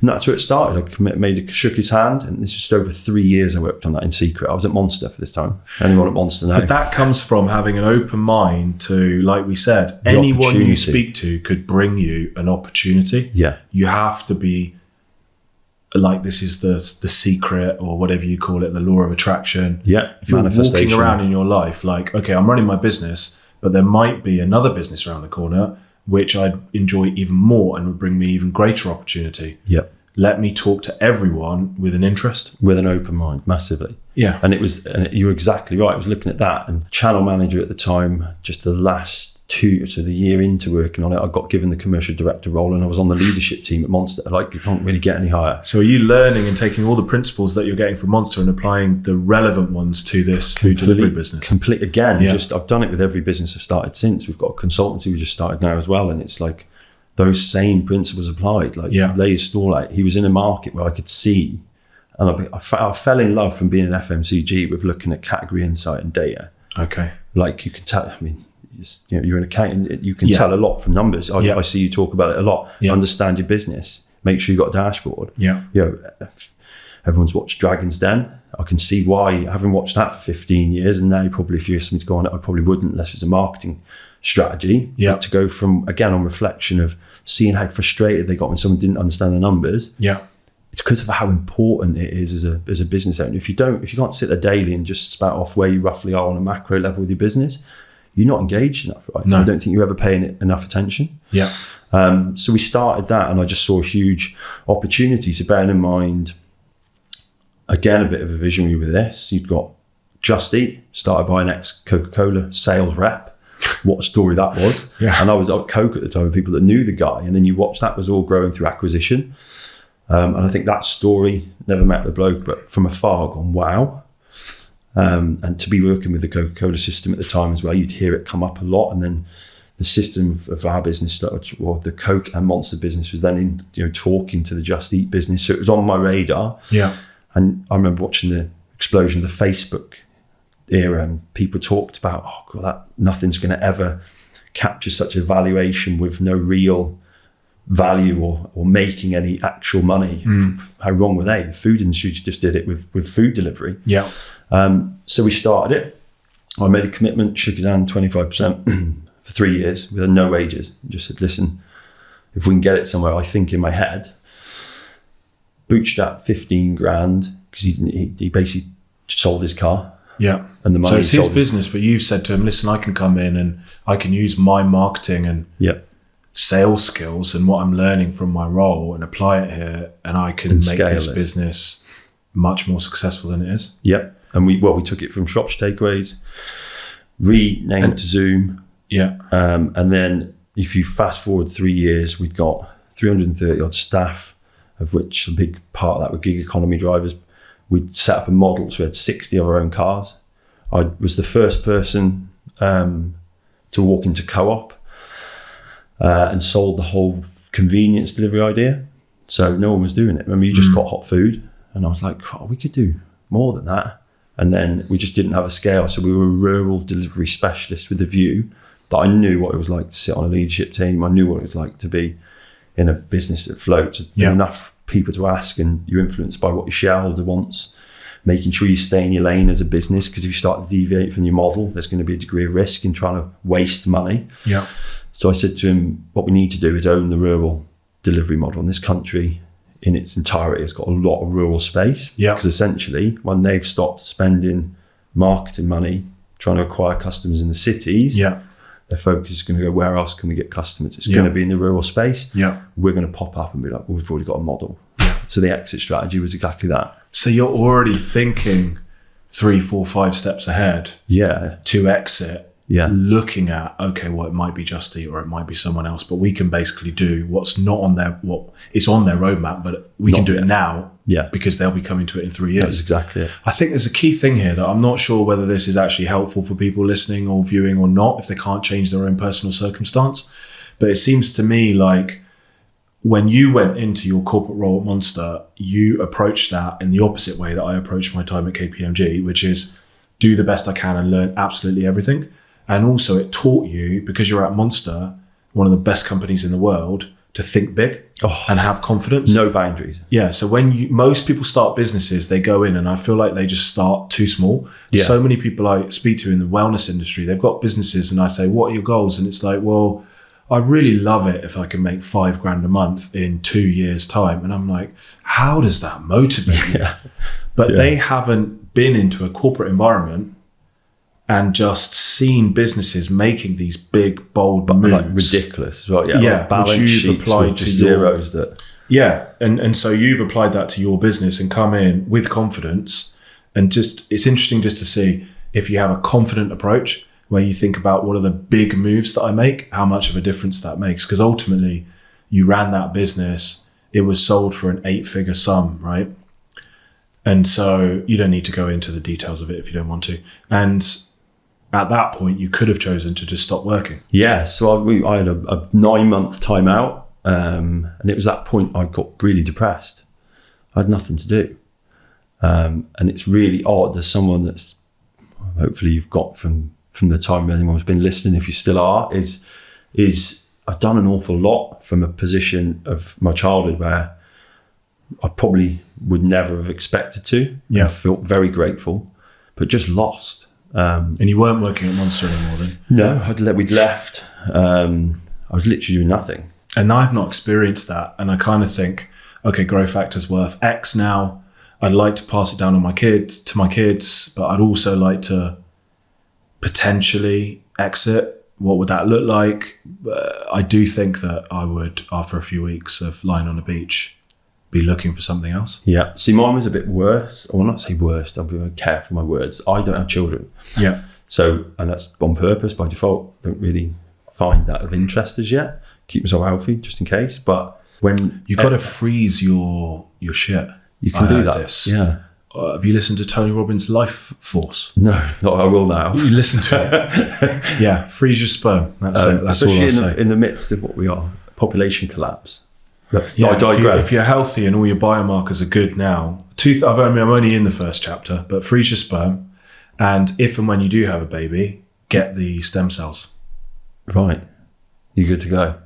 Well, you will then Oh, be no. able You can to fix all number of diseases and problems by using those stem cells to replicate. Let's say you've got kidney problems or Can't whatever. you use the You stem can, cells to make yourself younger as well? you can do all kinds of crazy I'm stuff. sure I've seen that. Someone's I'm biohacking. not all the way through the stem cell chapter, but yeah, youth. But one of the biggest things they're doing is regrowing organs as well. Just get the stem cells. Yeah, I wish I'd got the stem cells from the placenta, I believe, or the cord from Caleb and Jackson. Yeah. But back then they were like, you can do it. It's $2,000, but we can't really tell you what to do with it. And so I was like, well, no. Yeah, there's no point. Yeah, but yeah, I'll anyway. pass. So yeah, where was I? I can't remember where I was. You are lost. Oh yes. You're not working at Not Monster. working. You've got lots of money in the bank. It's all gone on this. So we're in a place where I thought about this. This is an itch I wanted to scratch, but having very little purpose was really odd. Like I've never really struggled with mental health. Yeah.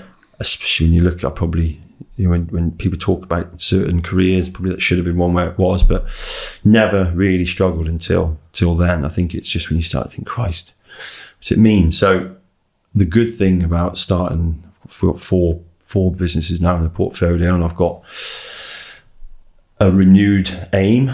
So we achieved all those 3 goals that I mentioned earlier on year 11 after leaving the army. And I remember at that time thinking I partied on my own in the Range Rover on the way home, which I remember just thinking this shouldn't have happened. And I felt so low that night. And there's probably an old adage, the person that enjoys walking will always outwalk the person that likes the destination. Yeah. Enjoy the journey, not where you end up. Yeah. And that 100% has never been, reflecting on those 2 times in my life, that's exactly what drives me now. So, and it all goes back into not necessarily doing what you love, because when I was a PT, I fell out of love with training. I don't think that do your hobby into a business pit works. I don't like that either, because then if you keep your hobby separate, you have an escape for when times are stressful. Yeah, and that's yours. I think you need to own that. Otherwise, it's no longer a hobby. Yeah, 100%. You probably don't want to go to the gym if you're PTing in there. I hated it. I got so skinny. I literally looked ill. Yeah. Like I just got so bored. And like it's turned me off that much. I don't really count reps anymore. Because as a PT, you're like 1, 2. It's all you do for an hour. Yeah. You basically count yourself for an hour. So I'd never do that. But the things I've now got are all linked to trying to provide. So this is health and wellbeing. Genuinely trying to change the game. So in food delivery, we changed the game. We perfected a rural delivery model with Domino's. I was lucky enough to hang around with the community that they are the franchisees. The top 4 are just extraordinary. If you look at what the Domino's business did, it controlled quality of service by having their own drivers. Yeah. So we took a blended approach, so we could control the quality of a service in a rural area, which probably more so than an urban area. It relies on everyone knows the neighbour. You get into the cities that don't. I think it's a very sad place to be, but that sense of community gets lower and lower and lower. Yeah. So that's led with me. It's like I think for people like Elon Musk or Jeff Bezos that talk about do things that change people's lives or positively impact them. So we've got this that does hopefully offers options for improved health. And you're looking at what the trends are, right? The fastest growing market is health and wellness. Yeah. Health, fitness and wellness.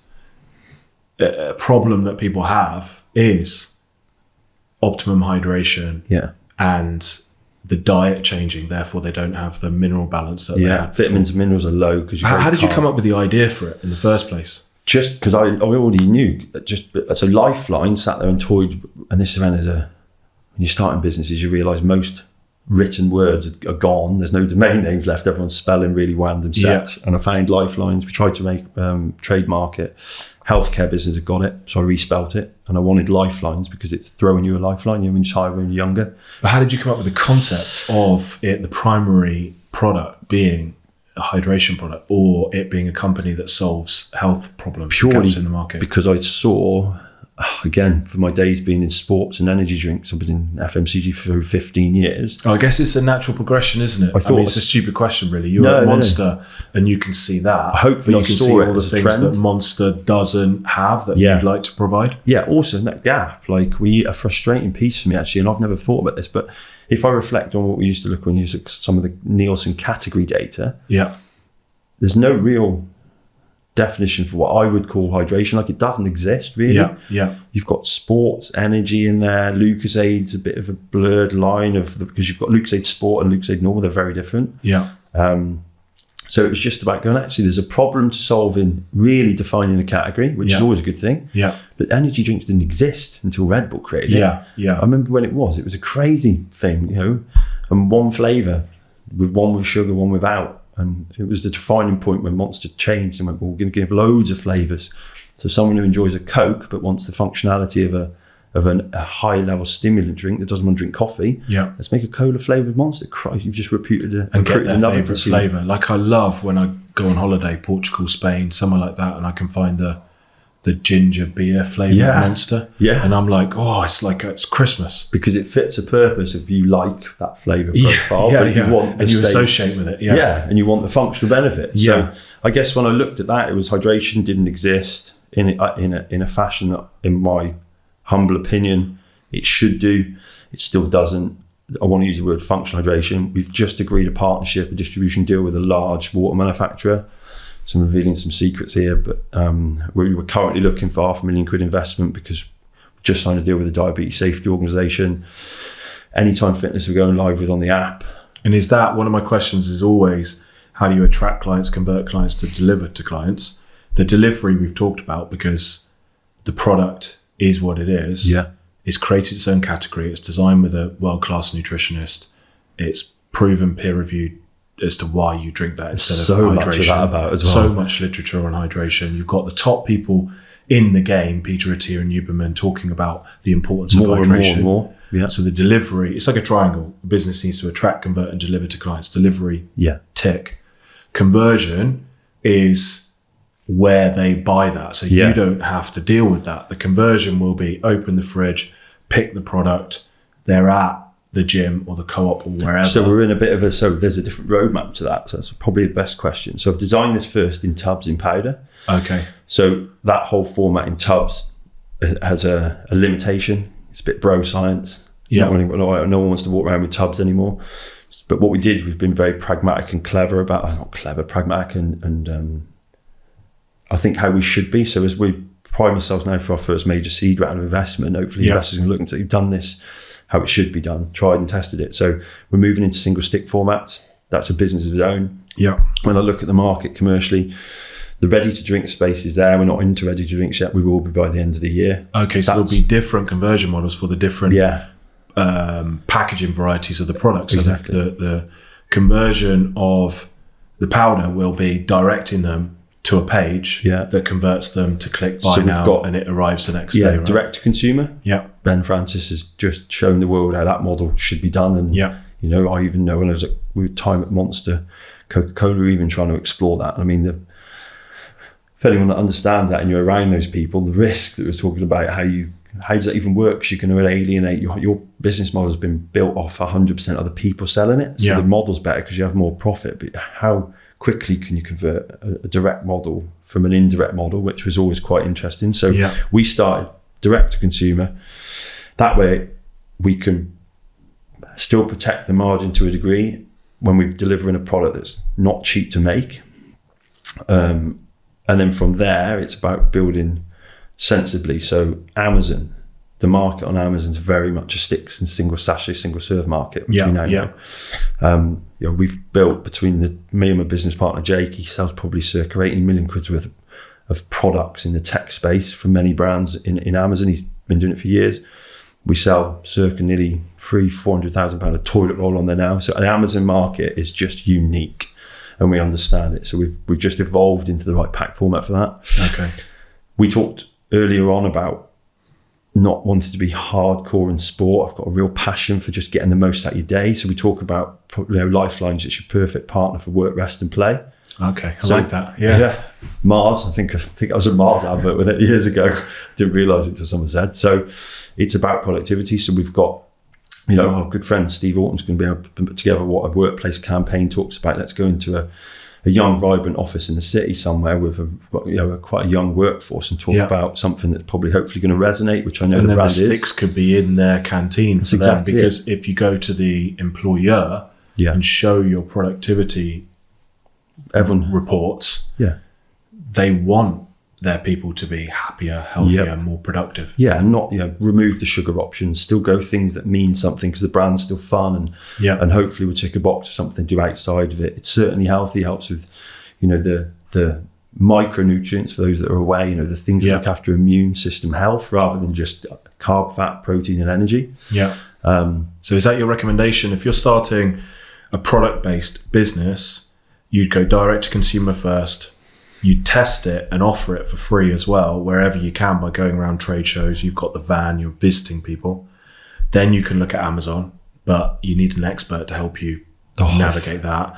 Then you can go to these corporate organizations, which you're doing, which allow you to just take leaps forward. Because if you sign KPMG, for example, you've got tens of thousands of workers all having access to it. And then you need someone in sales. If you don't have that yourself as a business owner, which you do, You need someone who is a confident B2B corporate salesperson with an existing network that can go in and pitch a product. Yeah, massively. And that's where I think I'd probably take for granted until you listen to the way you say it. That's pretty much the strategy. But I've been lucky enough, I guess, to do. And have you documented that strategy? Have you got like a one-page business plan, or it's just like all in your head? I'm probably really bad at that. I'd love to sit down with you and actually say, I would get our template out for a one-page business plan, ask you questions and just fill it out and then show it to you after. It would be, and you'd probably be like, this is what's in my head. But most people can't do that. That's why with our clients at GrowFactor, we give them this. It's based on EOS, the Entrepreneurial Operating System. If you've ever read Traction or Rocket Fuel, I'd recommend both of those. I don't read. Okay, get Audible. Audible. It's just the way I learn. I can't read stuff. Listen to Rocket Fuel by Audible. It's a bit of an intro into the Entrepreneurial Operating System, but you basically document your long-term goals, 10-year, 5-year, 3-year, 1 year, and then you break down each 90 days into 3 major projects you're going to work on. Yeah, all this stuff's just how I work. And you just do it normally. And you probably do this as well. Like, I work really, really hard for 10 weeks, and then I'll take 2 weeks off of those projects, just tick over for 2 weeks. Have to. Reassess what projects, like yours might be going in and establishing 5 relationships in B2B. That might be one of your projects. New website might be another project. New formulation might be all another at project. the same time. Yeah, and you tick them off, and then at the end of the year, you can see you've clearly done 12. But I think it's not good advice for people to follow what you're doing. Because you're able to manage that in your head. But for most people, that would be like an anxiety attack, walking around with all of that in your head. Yeah. You need to put it down somewhere. It's so strict. Without it, and this is why I know I'm quite unique, I get lost without it. It's like plates. Everyone says, I need load spinning. Yeah. And it gives me a degree of comfort. But then where's that come from? Because I never was like that when I was a kid. But I guess I get enjoyment from doing things others can't, if in a weird way. Yeah, I can understand that. I mean, where do you document your goals then? So say you want to get Lifelinez to £1 million sales in 3 years, or a 10 million valuation, or whatever the goal exists. We've got it on the pitch deck. Anyone wants to see it, just give me a shout. But we've got it. So so you've written it down somewhere, right? We've on this because we're doing our first raise. But I've got my best mate Jake Hand, who's now my business partner. We've got a couple of things we're always working on. But I think we speak so much in the same vein. You've said, when you meet new people that are on the same thing, this is all we talk about. Yeah.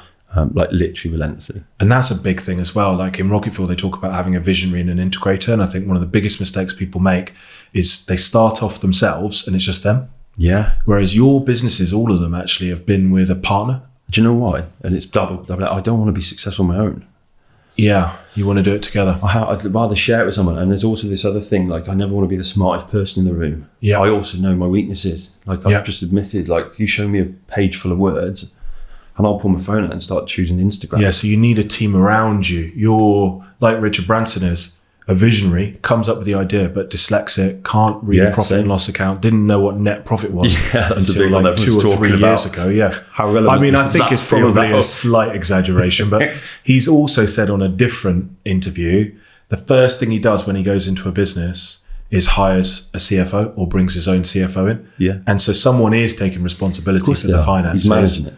It's just not him. So how ironic is it? I'm already doing that and I didn't even know. And I'll tell you where I stole it from. Ben Francis, again, knowing now, and I did it, obviously he put CEO in for 8 years. I mean, how, when people can have such a view on a brand that's built around people looking in sick shape and they could say very egotistical. It's like he was so smart that he knew where his strengths were. And he brought that person in so early as well. Early. Like, and they had a proven track record of scaling businesses to hundreds of millions of pounds valuation. Imagine that you're an entrepreneur. Imagine the trust and the come and run my business. I think it's amazing. But it's something I've tried to take personally when, we have these, I see things and I try to pull them. That's one of them. So I've already engaged with, we're actually at the March's Growth Hub at RF Cosford 6-7 weeks ago. The British Business Bank was managing it, and it was trying to give people within the local community an understanding of how to tap into funding. That probably a world you're very versed with. I just did a post today on funding, actually. Seen it, really how difficult it is to get funding and things that you can do to make it easier or be ready for it, right? Yeah. Because a lot of businesses think funding is something you get when you're in trouble. But actually, no. It just makes me laugh because, like, right now, for example, I've got 2 Teslas. I bought them cash, Yeah. So there's 150 grand just sat on the driveway, Yeah. which is fine because I'm not paying out interest. Yeah. And at that time, I didn't have anything that I wanted to do with that money. Yeah. Now I've got a new couple of partners that if I tap into and give them some money each month, they can take things off me, which will speed up the growth. Yes. But I need to pay them for 4 or 5 months Yeah. before I see the return on investment. And there's an inequality in the cash flow. Yeah. Same thing. I'd like to hire a couple of more senior accountants right now, put them through the 3 to 4 month training period, and then give them clients. So there's always this bit in the business where you need to get, like you now, you're looking for 500K because you can see the opportunity. You've got a clear business plan. You've got a cash flow plan. Yeah. But you need this capital. Oh, we've got a race car, it just needs fuel. Yeah. It is such a, and it's, you're well placed to understand the category is there, but also I learned with the Zoom business, you can, and I think you mentioned it on your post, we probably bootstrapped for too long and waited too long. Well, look what we're competing with. Look at the brands that are coming into the space. They're not doing it they're not trying to look all cool because they're bootstrapped for as long as they can. Yeah. Look, we all know it's pay to play on social media. I've always had a very good gift with all the businesses of creating a really good organic marketing strategy because it's a passion point. It's why I've now got the agency, just because it's something I love doing and I find it very easy. But it's also taking a step back, and Jake's good doing this with me. He always check me. Sometimes if I'm not quite thinking that, or if he thinks it needs doing, we'll just have the conversation. I know what he's always doing as well. It's quite subtle as a friend. I'm like, I know what he's doing. I'll be like, cheers. Yeah. So I'm quite lucky there. But it needs an injection of cash to speed things up. And I mean, even like social and organic, that will work, but it just takes longer. Yeah. So if you just start sponsoring some of your posts, even your organic posts get more reach. Exactly. So everything with money, but what you've done is in the right way. Some people look for money first. They don't have a cash flow plan. They don't have a business plan. Which is fascinating. And they have not, and you'll see this on Dragon's Den all the time, they've not proven the product works. You've gone out and you've given the product away. Then you've sold out of the first batch and you'll be able to show, well, price point was this, gross margin was this, net margin was this is how much we made, and we put all that back into the growth of the business. So you now have a proven model. We have. And we've got even better. So I was up against them and went into the space. I know I've been able to drop our RRP by 10 quid.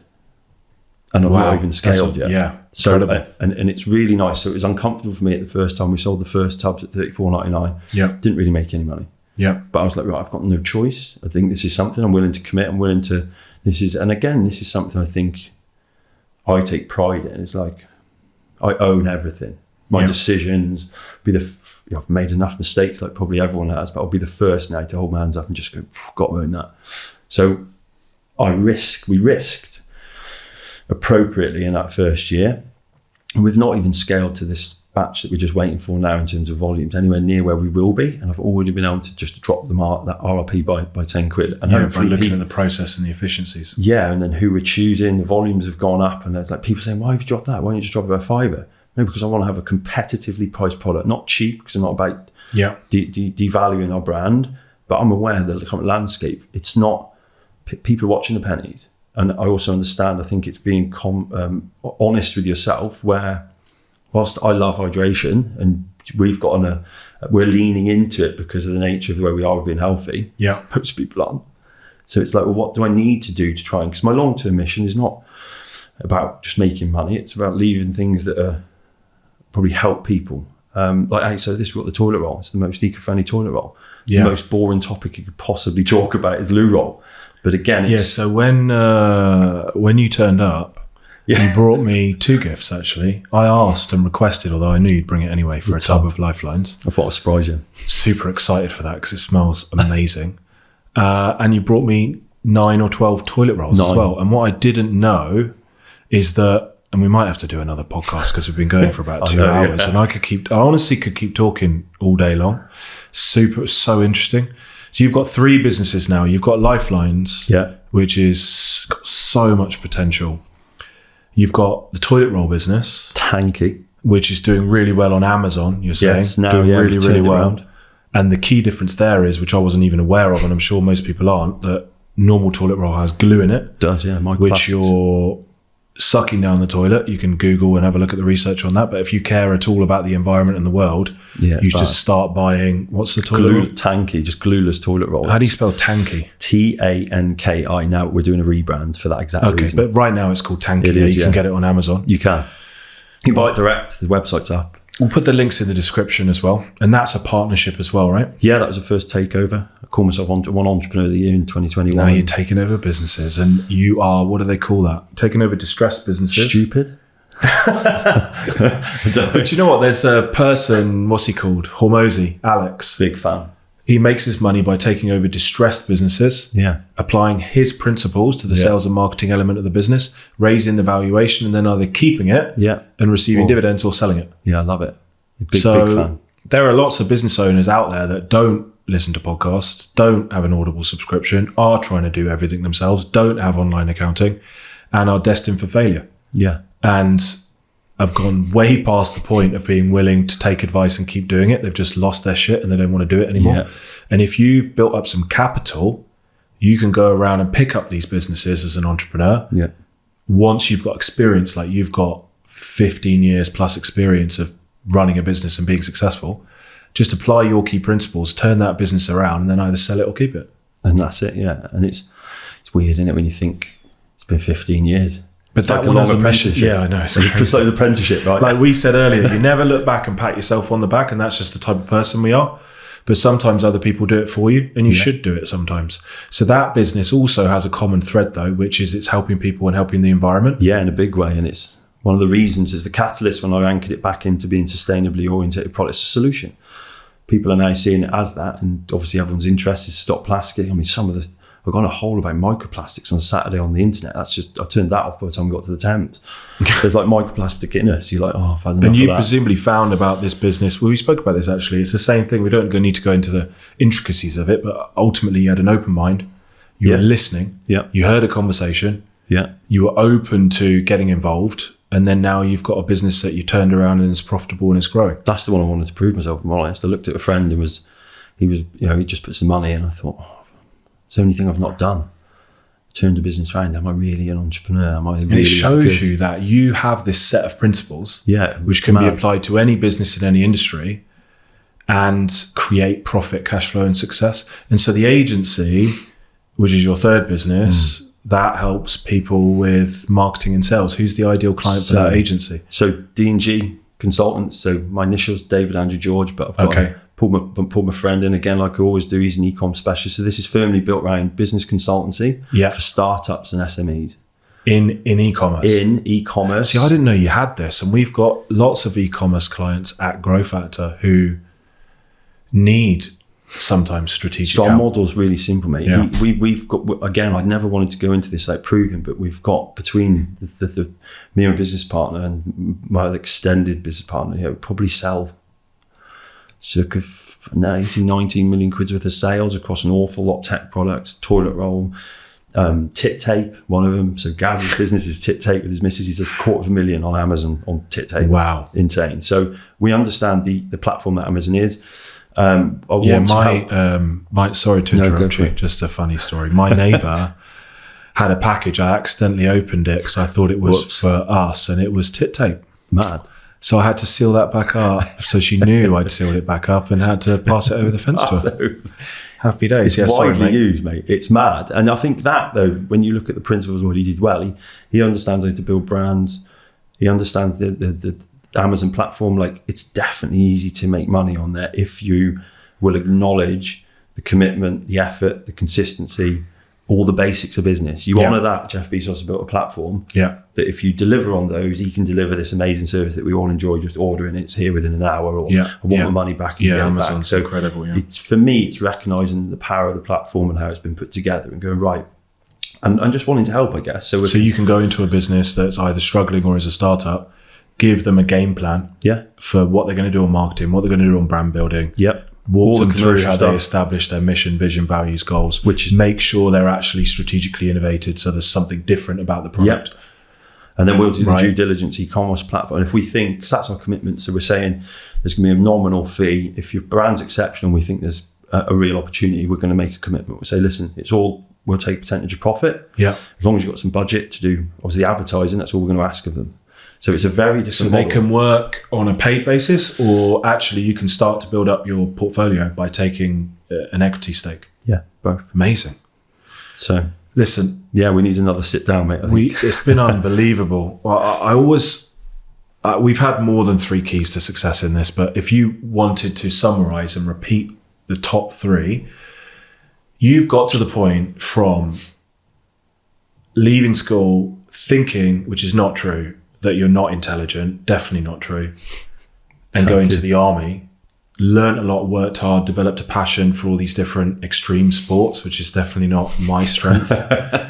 Come out of there and started right at the bottom of the rung. And then for people who are making excuses for themselves, such an inspirational story, because you've ended up in a senior role at Monster while developing a business that's ended up being really successful and selling for 8 figures.